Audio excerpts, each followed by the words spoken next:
रामायण में मुख्य कथा के अलावा भी कई ऐसी घटनाओं का वर्णन किया गया है जिनके बारे में हम नहीं जानते। एक ऐसी ही अनसुनी कहानी मिलती है माँ सीता और लक्ष्मण के संबंध में।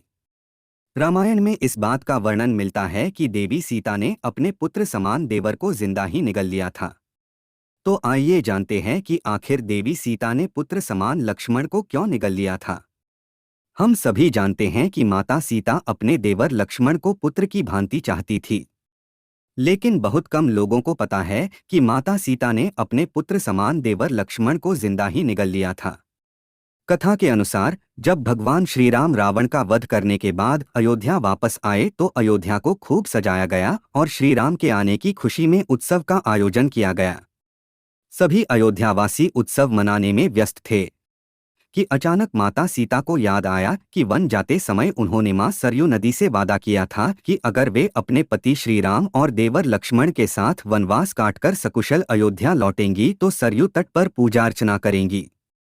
वे अपने इस वादे को पूरा करने के लिए रात्रि में ही देवर लक्ष्मण के साथ नदी के तट की ओर चली गईं। सरयू तट पहुंचते ही पूजा करने के लिए माता सीता ने लक्ष्मण को नदी का जल लाने को कहा। लक्ष्मण जल लेने के लिए घड़ा लेकर सरयू नदी में उतर गए।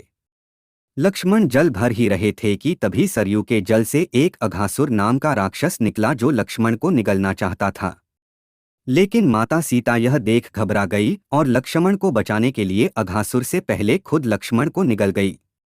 लक्ष्मण को निगलते ही देवी सीता का शरीर पानी की तरह पिघलने लगा। यह सारी घटना राम भक्त हनुमान अदृश्य रूप से देख रहे थे। माता सीता को जल की तरह गलता देख हनुमान ने सीता के तन की जलीय अवस्था को एक घड़ा में जमाकर भगवान श्री राम के पास लेकर आए और सारे घटना का विवरण श्री राम को सुनाया। हनुमान की बात सुनकर श्री राम मुस्कुराए और कहा, हे पवनसुत, सारे राक्षसों का वध तो मैंने कर दिया, लेकिन ये राक्षस मेरे हाथों से मरने वाला नहीं है। इसे भगवान शिव का वरदान प्राप्त है कि जब त्रेतायुग में देवी सीता और लक्ष्मण का शरीर एक तत्व में बदल जाएगा तब उसी तत्व के द्वारा इस राक्षस का अंत होगा और वह तत्व रुद्रावतारी हनुमान के द्वारा अस्त्र रूप में प्रयुक्त किया जाएगा। इसलिए हे हनुमान, इस तत्व को तत्काल सरयू नदी के जल में प्रवाहित कराओ।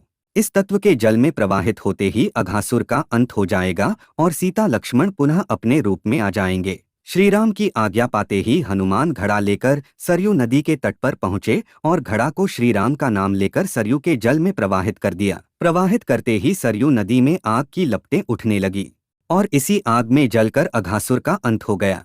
अघासुर का अंत होते ही माता सीता और लक्ष्मण पुनः अपने वास्तविक रूप में आ गए।